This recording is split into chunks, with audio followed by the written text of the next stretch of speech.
distinguished invitees, ladies and gentlemen.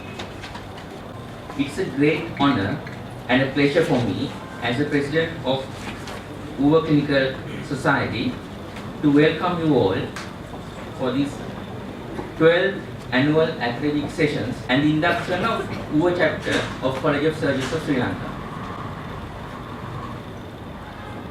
We are standing on a historical ground at a historical era as we commemorate the 200th year anniversary of the Great Rebellion of 1818, also known as the Uva-Vella's Uprising, which was the third Kandyan War with the British.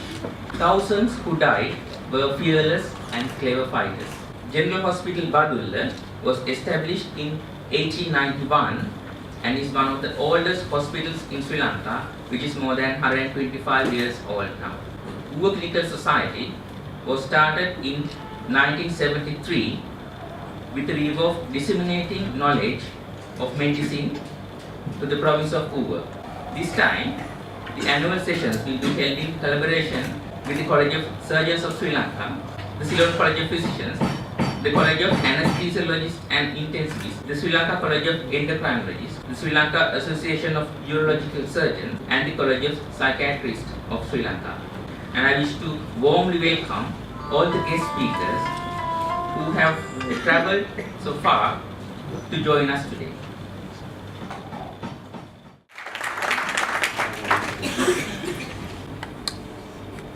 Good morning. Thank you, Kalana, for your kind words of introduction. Mr. President, members of the Council of the UVA Clinical Society, President of the College of Surgeons of Sri Lanka and its council members, Provincial Director of Health, Director of Provincial General Hospital Badulla, other invited guests, my dear colleagues and friends. At the outset, let me thank the President and the Council of the UVA Clinical Society for giving me this opportunity, and I am privileged and honoured to be the chief guest at your clinical sessions this year. When you are young and in the early part of your career, you feel very happy and proud when you hear your own CV. It was the case when I attended the annual academic sessions of UVA Clinical Society 15 years ago in 2000 to deliver a lecture on hematology. They reminded me of that in the morning, saying I looked very young at that time. However, when you are old and close to retirement, like me now, you realize actually your CV resembles and reminds of your obituary to a great extent.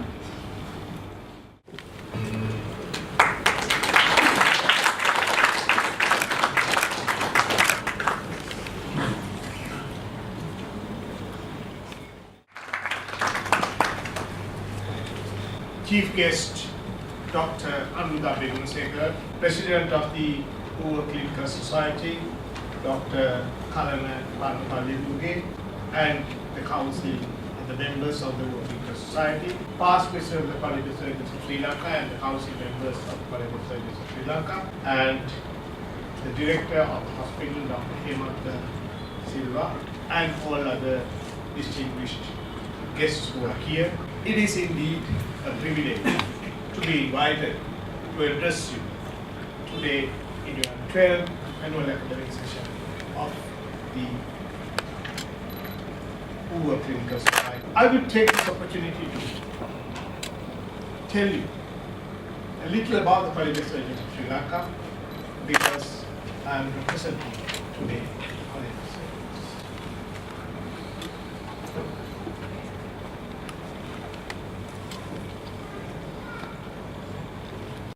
That was Dr.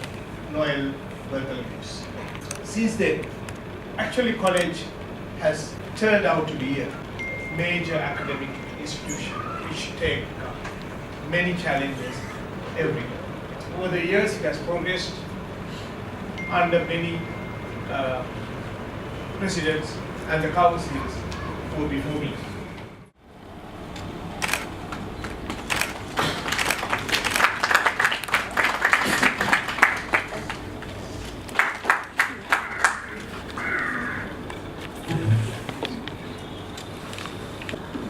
Thank you, sir.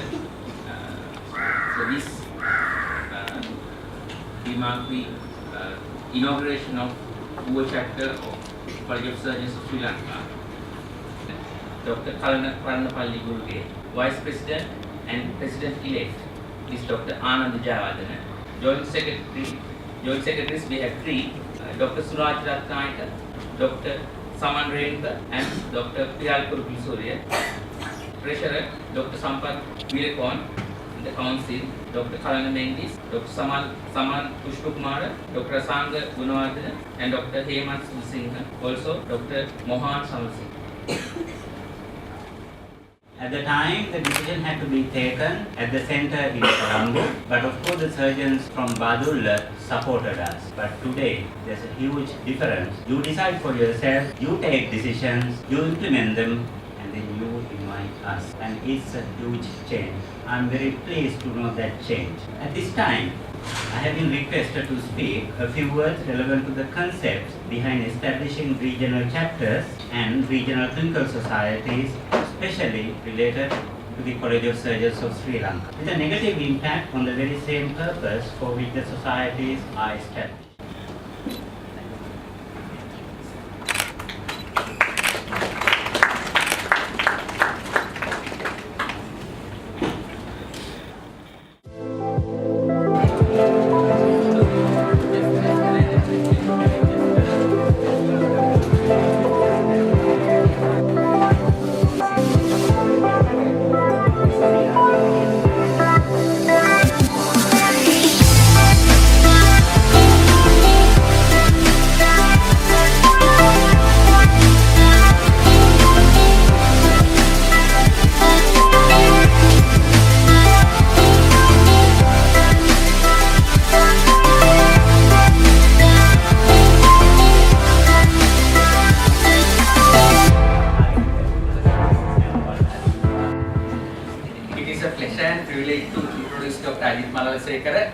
It is a pleasure because he used to be my co-house officer and co-registrar, and it is a privilege because he is a well-known academic and a leading urologist practicing in Colombo.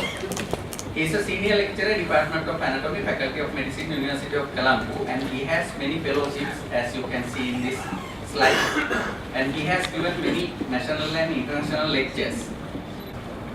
Just to add a personal note also, we used to do everything he told us to do those days because he is also well versed in martial arts as well, which is not mentioned here. So I think you have heard a few lectures in the morning, and we want to make it a little interesting and a dialogue. So I hope I will join with me when we get started with the sexualities and his diet as usual.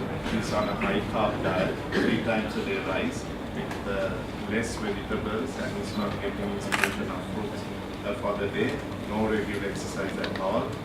He consumes alcohol, and he says occasionally, and he smokes a couple of cigarettes when he's having a drink. His BMI was 28, marked acanthosis on his neck and the axillary areas. Blood pressure was 150/90. He was on treatment. While on treatment, it was 150/90. Defined as a persistent inability to attain and maintain an erection sufficient to permit satisfactory sexual performance. Ajit will go on to the details on how to measure and the technical details, but for us physicians, this is the definition that we usually follow. It's, as you know, it's a complex mechanism. Erection or the erectile function is a complex neurovascular phenomenon which is under the control of hormones and psychological factors. So it's a very complex thing, but if you simplify it, it involves arterial dilatation, then trabecular smooth muscle relaxation, and activation of the corporeal veno-occlusive mechanism. All 3 factors or the mechanism should come in sequence, I would say, for a sustainable erection. As Malika has described, this is a gen who has several sort of risk factors going on, uncontrolled problems, which have been looked at extensively and tackled by the endocrinology team. And due to the severity of the illness, they sometimes do have the disease progressing and not responding to the sildenafil, tadalafil, etc. Basically, either papaverine and prostagil or phentolamine is also available as combinations. We tell the patient, obviously the dorsal aspect should be avoided, that is where the nerves and the vessels are. Inferiorly in the penis is where the urethra is. So avoid those two areas and inject mostly at the 3 and 9 o'clock positions, 10 to 15 minutes beforehand. Generally, the diabetics who are happy to use this do very well on this. What are the issues and the complications with this? Especially with papaverine, sometimes patients get prolonged erections or priapism. And this is something that one has to warn the patients about, right? Because it is a very cruel illness, this priapism. It gives them a fabulous erection which goes on and on and on and on. Like, I was showing him, then I saw the one that I was showing him photographs when he came last time, 2 years back. Thank you very much.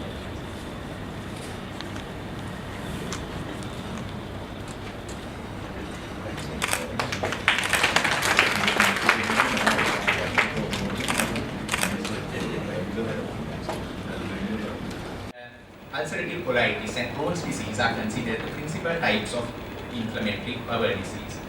There is about 10 to 15% of patients who cannot be classified, and these are called indeterminate colitis. And some authors include collagenous and lymphocytic colitis also as uncommon inflammatory bowel diseases. If we look at ulcerative colitis, it is essentially an autoimmune mediated disease, and Crohn's disease is considered an immune-related disease. Ulcerative colitis affects the colon and the rectum. Crohn's disease can occur in any part of the gastrointestinal tract, from the mouth to the anus, though commonly it's the ileocecal region and the perianal region that are affected, as well as the small bowel. If we look at the epidemiological data, the highest incidence is in Europe, North America and Australia, the so-called Western countries, with an annual frequency in Europe of 24.3 for per 100,000 for ulcerative colitis, and about half that incidence for Crohn's disease.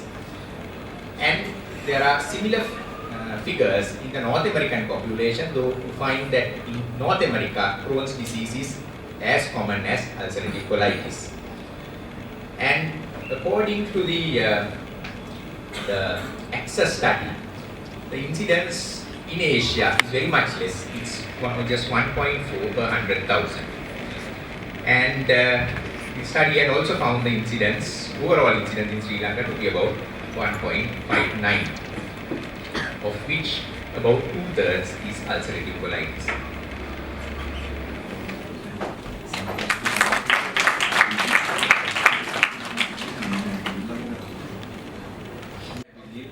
The council brought this topic to this audience. So I would like to thank Kalana, my friend, and President of the Working Society, and the council for inviting me for this lecture. So the outline of my talk would be I'll try to define what anaphylaxis is, and a couple of words about the clinical picture, diagnosis, and treatment, and I'll try and get you through some case scenarios in the next 25 minutes. Right, so what is anaphylaxis? I mean, this is a picture taken in the Japanese city by a tsunami. You can see the height of the wave, and it's going to disrupt what's being hit by land. I mean, anaphylaxis is something like that. It's very, very acute and potentially fatal, which is a generalized systemic hypersensitive reaction occurring within minutes. Most of the time it's very, very acute upon exposure to antigen.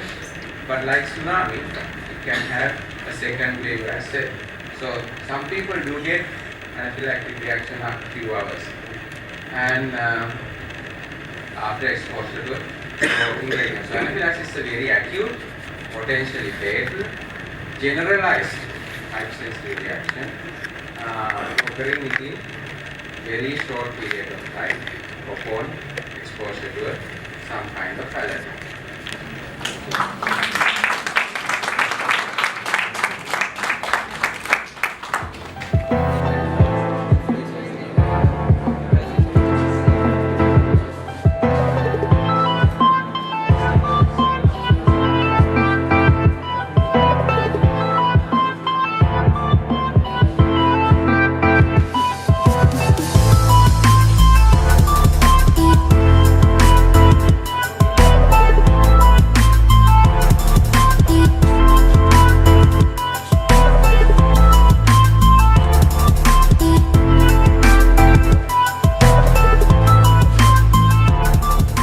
Diabetic renal diseases is around 31%.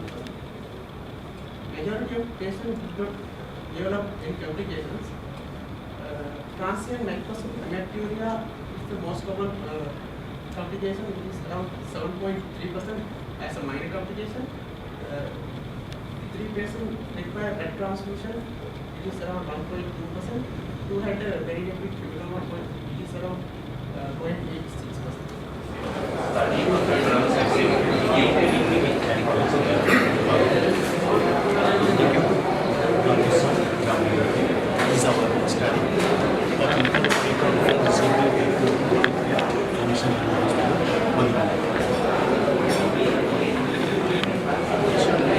Majority was single sex, nearly 83%, and last studies are Muslims, 1% qualified, 1.59% respectively. Consists of satisfactory history and examination of families were only 16% and working there. That is a primary thing which will affect the scar.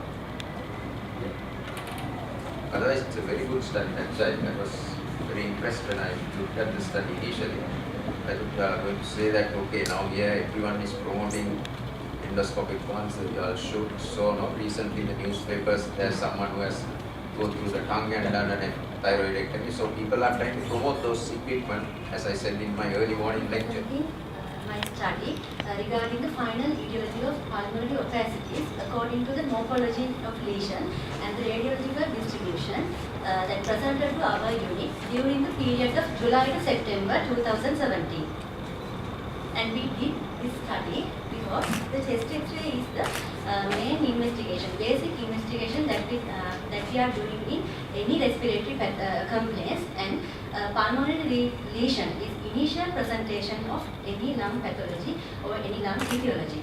And the characteristic features of this lesion and the distribution of this lesion is helping us to getting some clues about the final etiology.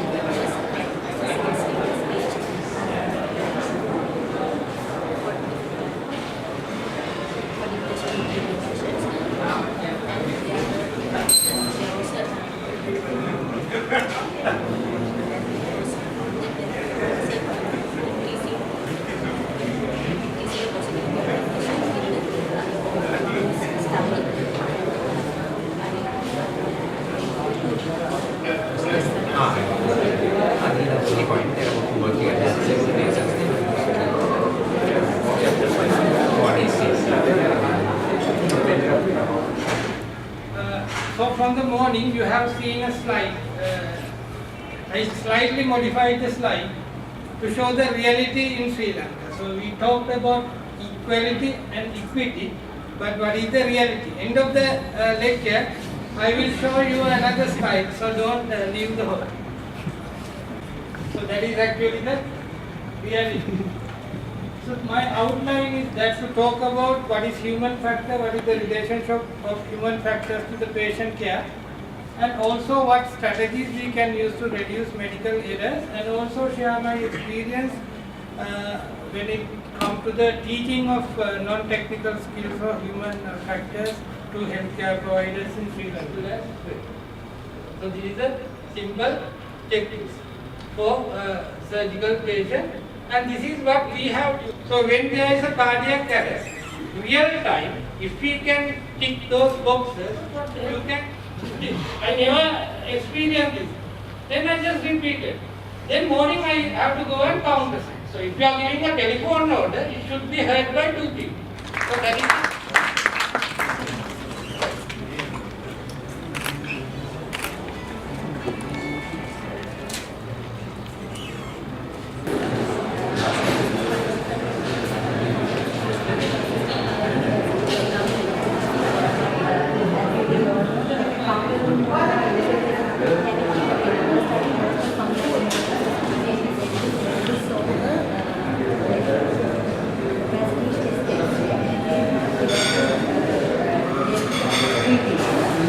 The activities of daily living. It is almost like a very fresh case. So because of this very good operation and very good surgical techniques, leading to this much of good outcome at the end, even though we did case with 6 weeks of delay. Surveys done throughout the world about this topic, and you might have different opinion. However, it is in future, if you get such a dialog box up in your screen, and depending on which button to hit, you might get the diagnosis of internet addiction disorder. However, it is, if you observe closely this young person lying down on the couch, he can be someone known to you, or maybe one of your children, or maybe it's yourself. Take a minute and think, how do you explain this behavior? You might have different explanations. It's just a behavior, it can be a habit, it can be an addiction, or this high-tech generation that we don't really understand. And you might think bookworms were much better. If you remember a few decades ago when we were children who were stick to their books were called bookworms, and I think some of them became doctors later on, including myself. But nowadays we see not bookworms, not much, but internet worms or smartphone worms or video game worms. And we have to think seriously about them, what will happen to them in the future. If still the time is available, Canadian Pediatric Association has given this guideline, the table. If you go to the table, the first line, you might see that children under the age of 2 months by no means should give any type of a device. So the baby TV is out. And feeding the child, giving the phone to the hand is out. Or feeding the child sitting in front of the TV is out. And we all agree, children below 18 should never be given online games or pornography. What about the preschoolers? Yes, we can give TV for 1 hour, after 1 hour, but that is only for non-violent TV programs. After 1 hour. So, Dangaya is out, Krishna is out, or Shiva is out, or even Ben 10 is out. But we have to think seriously about Advaita Dharma Shoka. It has passive and active aggression for preschoolers. Children who are between 6 and 12, we can go up to 2 hours, but again the same rule applies. Teenagers, yes, they can watch TV, non-violent TV programs up to 2 hours altogether. They can use handheld devices, and also if we give violent or non-violent video games, preferably non-violent, it is 30 minutes per day, not for hours and hours on video games. If we give video games, we have to sit with them and explain that these are man-made things. In real life, we don't just hit people impulsively, or we don't just shoot at people impulsively. We have to explain that to the child.